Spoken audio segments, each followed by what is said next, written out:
ọkwa mkpọ ka ị bịara n'ụtụtụ chiwere gbochie ụka ndị mgbochiri ụka ndị mgbochiri ụka wepụ ihe ahụ ichiri ndị mgbochiri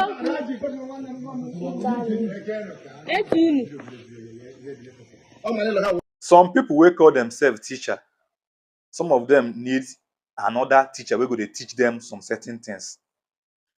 Now this na a boy of 4-year-old. I no know wetin this boy do. His teacher get mind lock this guy inside his office when school don close. Now school close around 2 p.m. in the afternoon.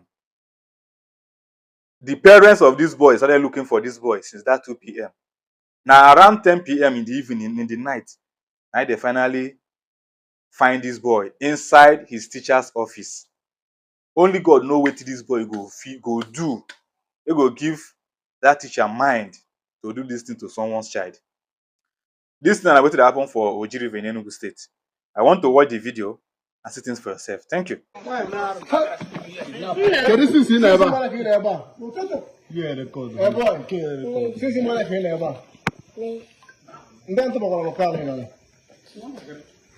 ọkwa mkpọ ka ị bịara n'ụtụtụ chiwere gbochie ụka ndị mgbochiri ụka ndị mgbochiri ụka wepụ ihe ahụ ichiri ndị mgbochiri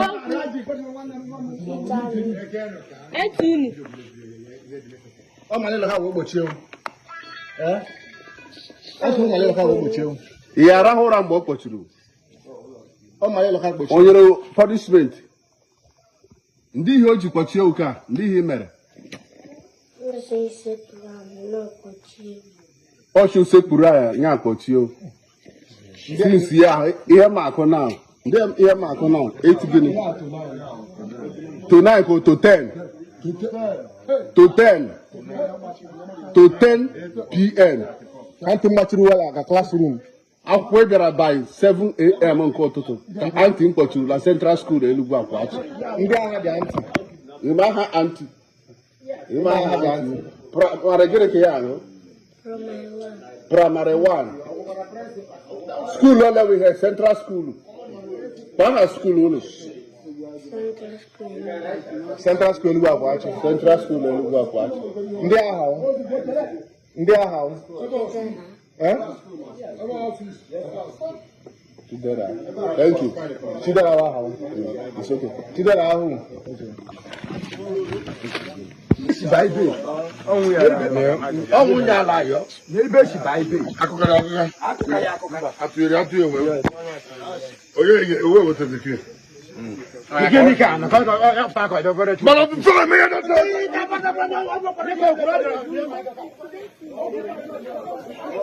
Emma boy go liwo la lori ba abamba.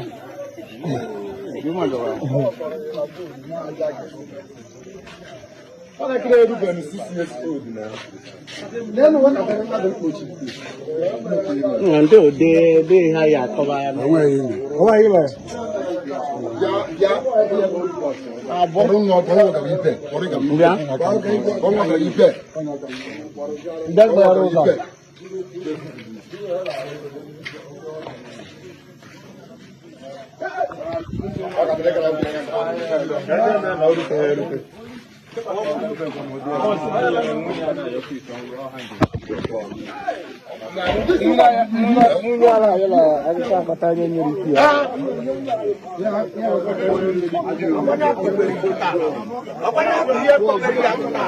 yeah, well, human trafficking cases. I'm already having a lot of cases. This is very important now. How do you to move your line? You should educate to your because I can't call him for play. I never involved with an involvement. I can't talk about what's happening here. I'm around your of all of the quality. What I creation or get out.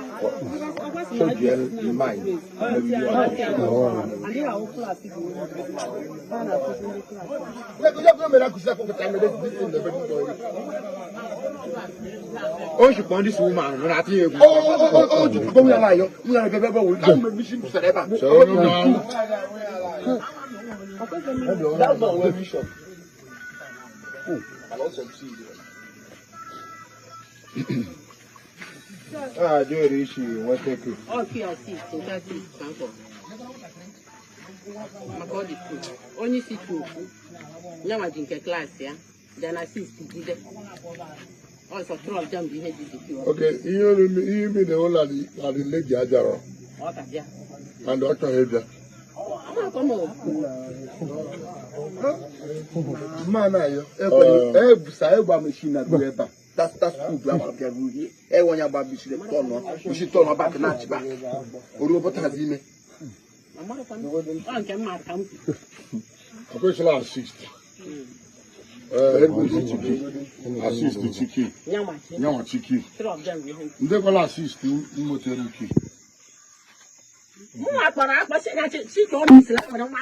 I'm saying. They call on you to travel. On Paroa home. In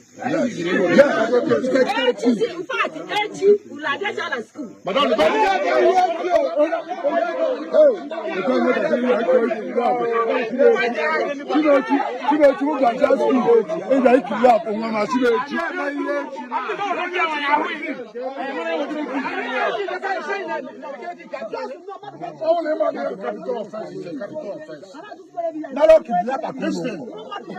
listen.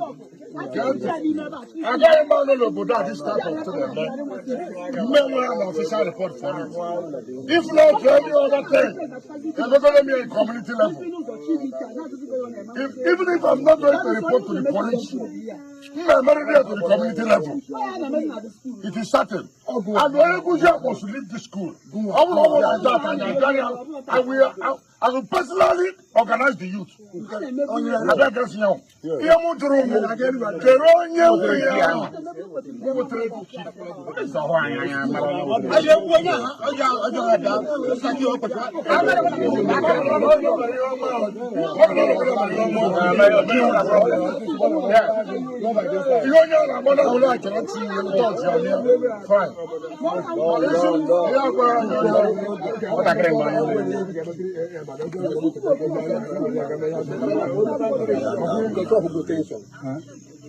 Did you see it? Only one attention. No one knows here. Only make a mother. Don't metro anybody. Child is certain. But this act, this woman now has already cleared us. That you better willingly. That's what Pagana knows. It's going to face it. Okay, face it. Sorry,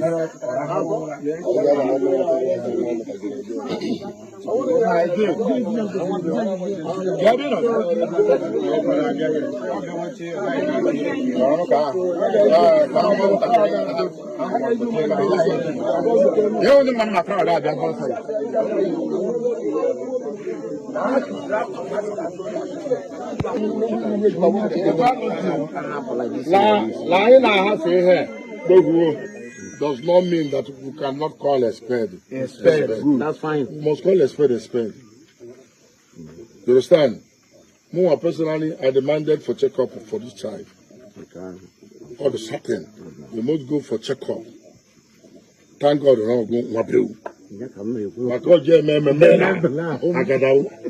understand? Let me say about forcing tomorrow morning.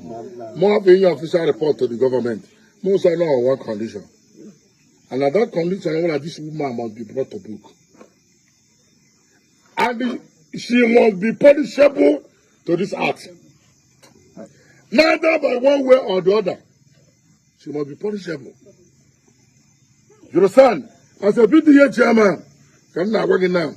This teacher who has this type of evil heart, to deal with this small boy which is not up to 4 years, or 5 years, must be punished. And 2 o'clock. From 2 o'clock to this hour.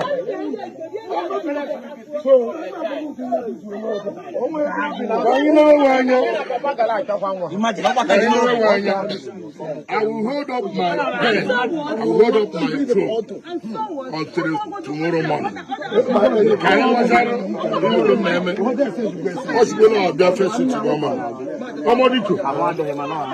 Tomorrow morning,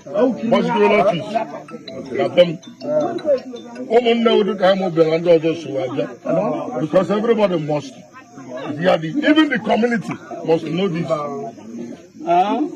How decide that lawyer I can see that.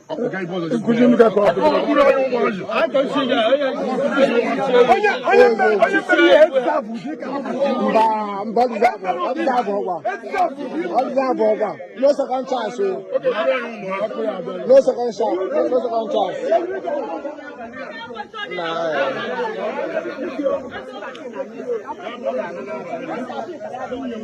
Come to my place again.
Ati wako dauna ngeti my baby my